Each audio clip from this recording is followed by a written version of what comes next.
Hello, everyone. Welcome back to T20 Zone TV. The calm after the storm. That's all I'm going to say on that.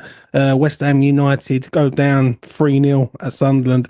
To my right is Brad. He's decided to come on tonight and give me an hand in doing these player ratings because the boys are already up in Sunderland. So um, I salute them. I salute every West Ham fan who's there today. Before I get started, please do smash a like on the video, subscribe to E20 Zone TV, hit notification bell. And yeah, we're going to get into this. Brad, how you doing before we get started? Yeah, all good, mate. As I was saying to you before we come on air, I've been building the cot the last few hours. I've got a little one on the way, so I needed something to take my mind off West Ham and put my frustration into building the cot, mate. So that was fun. Other than that, I'm all good. Fair enough, mate. Fair enough. Let's hope that your child can end up playing for West Ham and being a fucking midfielder because we need one at the minute. Yeah. Do you know what I'm saying? So there you go. Yeah. Right, we're going to get cracking. Let's get into this. Madsen Manson, what you saying, Brad? Are we doing this sort of out of 10 sort of thing? Yeah. Or yeah, okay. He's thrown into the Lions there, money. I thought first half really good. Second half, I think probably could have done better with some of the goals. So, look, as a goalkeeper, you're judged on keeping the ball out of the back of the net. So, I'm going to have to give him a 5. I'm going to give him a 5 purely on the save in the first half. Thought it was a good save. I think the second half, obviously, he fell apart a bit, but I think the defending needs to be questioned more than him. Like headers going on to the goal. People are supposed to head the ball away. They're not. It is what it is. I'll give him a 5. I don't think he was mega bad, but people are saying he was mega bad because our defending was so shit. So yeah, I'll go a 5. Let's go to this man, Max Kilman. I'll go first on this one. I thought he was absolutely fucking shocking. £40 million. Wolves see us coming. Couldn't defend, no pace about him, and he's a signing that we overpaid for last year. I'll make this short and sweet. I'm going to give him a 2. I had 2 in my head as well. The amount of times he lost the ball was frightening. Can't win a header to save his life. Actually slowed down a lot of our good phases of football where there were some switching passes on. And as the central defender, you're the one that needs to move the ball quickly to the other side. And he just was not doing it. The commentators said so many times how we, got ourselves out of tight areas, and actually the pass was on to, get us moving up the pitch down the other side. And who was the man on the ball slowing it down every time? Max Kilman. So, yeah. I would have given him a -10, but we'll go with a 2. Yeah, I agree with you too. For turning up, putting the shirt on and running around. That's what it was. I come to this man, John Clare Todibo. He got subbed off late into the second half. What do you make of him today, Brad? Look, this is my personal opinion from watching it. I thought he was probably our better defender on the pitch actually today. I think he made some really good runs forward, supported with the midfield. He looked quite strong. He was able to muscle off a lot of their defenders, but like a lot of them, they all fell apart in the second half. So for that reason, just because of the first half being okay, second half being not so good, I'll give him a 6. I'm going to give him a 5. I thought second half there was like when the balls were coming in, I think Ballard gets in front of him for the goal, if I remember rightly. First half he was good, but he's good. He's like pretty sort of standard. Do you know what I mean? And he's got to be a hell of a lot better. Second half we just fell apart. He was the better defender, but that's not saying much. 5 for me. Moving on to Nath Gwed. What do you make of him today? I barely remember seeing him on the pitch, if I'm being honest with you, mate. He done a couple of good recovery runs. I'll give him that. But yeah, again, it just doesn't work. Like, it just doesn't work, does it, Brad? Let's be honest. No, it doesn't. And I've made this point to a couple of people. I'd actually rather see Ollie Scholes play as a left centre back for us because I think he's a better carrier of the ball in defence. And probably will have better link-up play, a bit like what we saw with Cresswell and Scholes last year. I think Scholes and Juve could have that sort of connection if we are going to continue with this 5-3-2 bollocks. Then I personally think I would rather see Ollie Scholes in there. And Naya Guerd, he weren't worse than Kilman, but he wasn't as good as Todibo. So I'll go with a 3. We'll go with a 3. Yeah. I'm going to go high 3, close to a 4, but not quite. This doesn't do nothing for me, Nath. Shouldn't be here. Should have been sold. And the problem is we can't sell him because no one wants him, which says it all. Yeah. We move on to this man, Malik Diouf. Great effort, and in the first half, and could have scored his first goal for West Ham. Second half, fell to bits. What are you saying about him, Brad?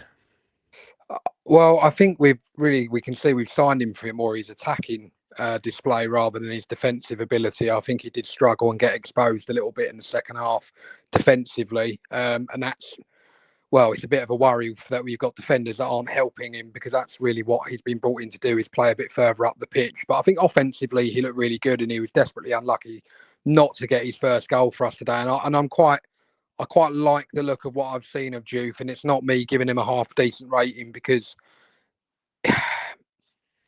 he's a new signing. I just think out of a lot of the players on the pitch, he's one of very, very few that might have been able to come off the pitch with his head held high for large spells of the game. Just the second half, particularly the last 30 minutes, I think we saw the worst of him.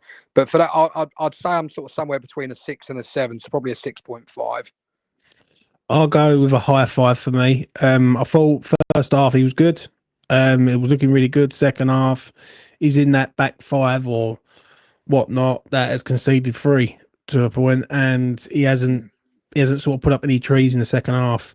No fault of his own. I think this is a lot on the defenders, on the 3 centre halves, but he's a part of that. I think he does some good things well, and it's no criticism of him. I think he's going to get better, but I need to see more from him in the second half, and we just didn't see it. So high 5 for me. Let's go Aaron Wan-Bissaka. What are you saying, mate? Probably the best of the bunch in that back line. I think Wan-Bissaka, I think he made some really good recovery tackles using his spider legs, as we often see. He doesn't look as good as he was last season, though. And I know it's early days, but I do want to make that point. I am a little bit concerned that he's maybe not looking quite like the same player that we saw last year at this moment in time, but his first game of the season. But yeah, I thought Wan-Bissaka was pretty solid, similar to Diouf. I'll go with the same again, sort of a 6. You can't fault his effort, like, sometimes, but yeah, again, it's the defending that sort of brings it down. I'm gonna go with a 5. I thought it was an average performance from him today. I thought he goes forward well, and does all that stuff well. Defensively, we was all over the place, especially for the third goal. We're all out of position, and there's no one really taking command at the back there. So I'll give him a 5. Let's come to this man, Guido Rodriguez. Brad, was you surprised that he started? Yes, I was absolutely gobsmacked. I truly thought it would be anyone but Guido Rodriguez. I thought if anyone might have started ahead of him. I thought Potts was nailed on. If not Potts, maybe Alvarez or Souček, because of the experience that they've given us in the Premier League. But I certainly, given the speculation around Guido Rodriguez potentially off to Saudi for 6.5 million, I did not expect to see Guido Rodriguez starting. However, I will say, again, in the first half, and we're probably going to say this a lot throughout this video, first half, he was quite tidy on the ball. He was cleaning up quite well. But my God, second half, he really got exposed. He's so slow. Really, really bad. What you rating him, Brad? Oh, God. I can't give him a 5. I'll go with a 4. I'm gonna go with a 4 and all. I thought first half he was all right. I thought he just done everything back right. The problem is they do everything all right, but it's just all right or okay. It's never like very good, extremely good, great, excellent, etc. Same rules play here with this geezer. Like, he was just okay in the first half, and then second half, obviously the man management of the Sunderland manager sort of pinpointed the midfield and turned the ball around and went straight through the middle of the park against us, and he just got nothing about him. So yeah, I'm gonna go with a 4. Let's move on to this man, James Ward-Prowse. What do you make of him today, mate? He's tidy, right? He's tidy in possession. He gets around the pitch about 3 miles an hour, but I don't know what Potter's trying. I don't know why Potter's like persisting with him. It's got to be to do with possession. It has to be to do with the fact that when he gets the ball, he never loses it, but he doesn't lose it because he's always passing backwards or sideways. Yeah. So I think, look, if you look at probably his pass completion rate, he's probably one of the highest on the charts. But in terms of what we need in the midfield, it depends on how I'm going to view him, because if that's what Potter's asked him to do, I'd actually probably rate him relatively high. But from what I want to see in a West Ham midfield, I can't rate him highly, if you see what I'm saying. So, yeah, 5. I'm gonna give him a 2 out of 10. Wow. It might be harsh, but I just feel like this geezer's as bland as anything. He's the magnolia to your wall. He's your fucking your vanilla. Do you know what I mean? That's what he is. He doesn't do nothing for me. Right, what he does everything basic, simple, and that's it. Like, there's no progressive passing through the lines. There's nothing. Even the set pieces today were shit. Free kicks are shit. True. Like the free kicks are over it or under it or anything like that. And listen, I look at him as in this situation. Probably Potter's using him because he's the only one who can actually control the ball and pass it, because other people can't. So I'm going to give him a 2, mate. I don't see what this geezer brings to the football club at the minute. I really don't. Yeah, and I think if I was Bradley. looking at this, sorry, James, if I was looking at this, like you say, purely from what I want to see in a midfield perspective, absolutely he'd be. I wouldn't give him a 2 only because I think Kilman was the worst player on the pitch, but probably a 2.5, 3. But I purely rated him based on what I think Potter's trying to get out of him. Hence why I've given him maybe a slightly higher score there, just because the pass completion rate, he probably was higher on the charts there, and that's what he's been asked to do. So yeah, I completely agree, mate. Come to this man, Lucas Paqueta. What did you make of him? Shit.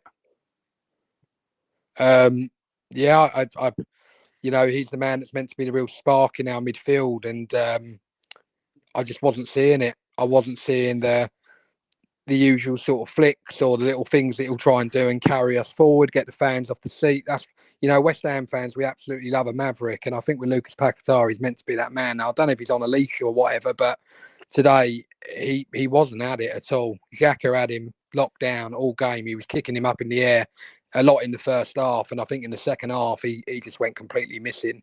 And for that reason, I'm going to rate him worse than Ward-Prowse. I'd give him a 4. I'm going to give him a 3. I don't see anything from him going forward. I see people saying about selling him. I can sort of understand it, but I feel that, like, if he had better players around him, we'd be a better team. 100%. I don't like him in this system. I don't think this system works for him, in my opinion. But that's just me. He doesn't create like the assists. Like, he's supposed to be the assist king, and he can't assist nothing at the minute. Do you know what I mean? And he doesn't score goals. He doesn't assist goals. I thought he was turning a corner, but today there was nothing there. There's no spark there, no energy, no sort of get up and go. Yeah, 3 out of 10 for me. Poor. Let's come to this man, Nicholas Füllkrug. One of the people who come on the afterthought earlier on, Kane, literally ripped into him big time, and I can sort of understand it. Everything bounced off him today. There was nothing about him today either. Yeah, crap. Yeah. He is the man that's meant to have all the hold-up playing in a Potter system, and if you're playing this 2 up top, Füllkrug has to have better control of the ball to be able to actually drive the team forwards, because when the ball's coming into those forward areas, he's the man that needs to be winning important flick-ons or holding the ball up and turning and getting us moving forwards. And everything that hit him today was bouncing off of him, or he was just getting challenged, taken down, and Sunderland just had his number. I thought Dan Ballard and the centre-backs for Southampton absolutely bullied him today, and for a big 6-foot German fucking striker, that shouldn't happen. I thought Füllkrug really was really poor. So 3 for me. Yeah, I'm gonna go with a 3 and all. Just nothing of any note. Let's come to the captain, Mr. Jared Bowen. His face at the end spoke 1,000 words. What do you make of him today, mate? Best player probably for us in the first half, most dangerous on the pitch. I think we kind of know that with Jared Bowen, that he's always going to work his socks off. But again, a bit similar to Fulkrug, there were times where the ball was bouncing off of him a bit as well. So Jared wasn't completely faultless today. But one thing that you always get with Jared is 100% commitment and effort. And there was quite a few runs, and he was looking again like Lille last week. He was doing everything on his own at times. I think our first chance in the game, he pretty much created it on his own. Then there was 10 minutes later, he's running up the right wing, and he's actually looked across and put his arms out to say, "Where the fuck is everyone?" So for work rate alone, and probably being the big part of our best chances today, I will give Jared 6.5. I'm going to give him. I'll give him just a 5 for me. I thought he was good in the first half. I thought he'd done his best work in the first half. Second half, he was just completely oblivious to the whole situation. And when the goals are going in, I do worry about Jared as a captain, because can he handle this when the goals are going in, and he's got to be a captain to get these players up for it. That's a concern for me. That really is. The first one goes in, there's no reassurance. The second one goes in, right, and we once the second goal went in, it was over. The third one's just crowned it off completely. So I give him just a 5 for me. It's just not his day. But he's our best player. If we lose him, we must give up. Let's come to the subs. We had Callum Wilson, Souček. We had Andy Irving come on, and I can't remember if that was it. What do you make of the subs today, Brad? Good God! I mean, Callum Wilson. All right, yeah, I forgot about him. I'm probably as bad as Max Kilman. Right, he was absolutely atrocious. I truly thought, I knew the Sunderland fans were going to give him absolute pelters, but we gave him pelters for years, and he came on and would stick the ball in the back of our net and rub it right in our faces. Whereas today, he was just absolutely hopeless too for Callum Wilson. Souček, again, pretty neat and tidy. And again, I think it was just unfortunate timing. Souček come on, and actually a couple of minutes later, they got their second goal, which was just unfortunate, because I think if that doesn't happen, we could have seen a very different set of circumstances, and Souček would have caused a lot of problems. But he weren't the worst of the subs. So I'll give Souček a 5. And Andy Irving, yeah, neat and tidy. Tried to get the ball in the box. Never really puts a foot wrong as a squad player. So again, I'll give him a 5. I will give them all a 4. I thought all of them were ineffective, really. The damage was already done. Souček should have been on sooner for me. Once the first goal goes in, Souček should have been straight on immediately. Instead, he waited a little while and then brings on the double substitution, and the second one goes in. Nevertheless, it's just nothing about the subs today. Let's come to this man, Graham Potter. This is going to be interesting now. First off, let's talk about the lineup, Brad. What's he trying to do there? I was gobsmacked, mate. I mean, I think a lot of it was kind of what I expected to see following Lille. But given he'd played Freddie Potts all of pre-season, and he pretty much started every game and never put a foot wrong, and actually Potter's looking to try and sign young midfielders. We're linked with 20-odd, 21-year-old midfielders, and Potts is exactly that. I could not get my head around why Potts didn't start.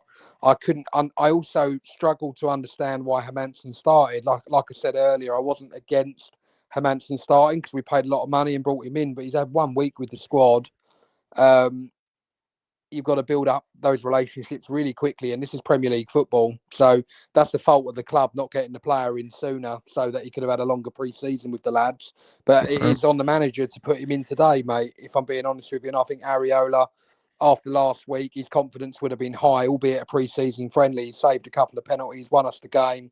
He looked really ecstatic after that, and I think it would have been a good chance for Areola to actually lose his spot. Is Potter in a bit of a situation there? If he starts Areola and Areola makes an error for a goal, people are going to be screaming at Potter saying, "Why didn't you play Hermansen?" I think he's only played Hermansen for the simple fact it's a style of play that he wants to play, and Hermansen fits that style. So on the Hermansen one, I understand what you're saying about building up relationships and things like that, but I don't really look at him. I look at the back three and the midfield because that's where the main problem is. Like for me, um, let's talk about The way I see it, sorry, just to come in there, is just Areola sees it. You know, he's worked with his players for a long time and he sees yeah, everything ahead of him. So the reason why I think I said on the video before, I expected Hermansen to play in the cup game, which we now know is Wolves away. Brilliant, another fucking Premier League club, but we'll come on to that another time. I just thought that was the perfect game for Hermansen probably to come in, would have been in the cup because he could have watched the players, he could have watched a couple of games with us, seen what the centre backs are doing, what to expect, and also during training start building those relationships. And if he played really well in the cup, then Potter would have had a very easy excuse just to go, right, this is our number one now. And I did feel sorry for Areola. I actually thought Hermansen probably could have done better, particularly on the third goal. Sorry, maybe all of them. His positioning wasn't great, yeah, so disappointed that Areola didn't get the start because I thought after last week he probably deserved it. yeah. Obviously he picked Guido Rodriguez, which I was stunned. I'm going to be straight. When I see it, I was like, "What is going on here?" I thought first half he was all right, and I don't know what happened at half time. They come out second half, and there's nothing about them. Do you know what I'm saying? But do I really look at Potter on this? I don't really look at Potter. I think Potter's trying to say, like, make a statement here to the ownership and say, "Listen, I need players. Yeah, and the players I've got ain't good enough." The Freddie Potts one is an interesting one because there's two ways you can look at it with the Freddie Potts one. Is that you can look at it on one side and say, well, he probably thought he wanted to protect the player because it's a big old game, a very hostile situation up at the Stadium of Light. If we get hammered and Freddie Potts is in there, everyone's saying Freddie Potts ain't ready. Right. So maybe he's looked at it and thought, I'll take Freddie out. I'm going to bring in some experience here in Ward-Prowse and Guido. I just feel the second half we just collapsed.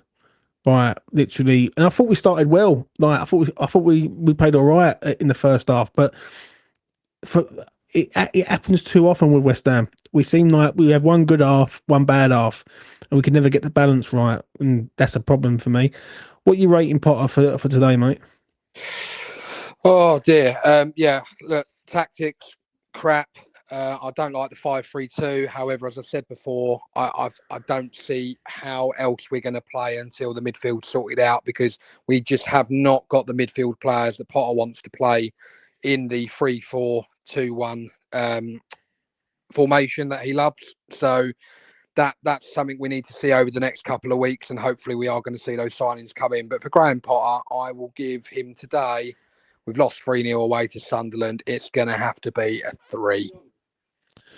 I am going to go a bit lower than you. I'm going to go a 2 for a few reasons. Number one, Freddie should have played.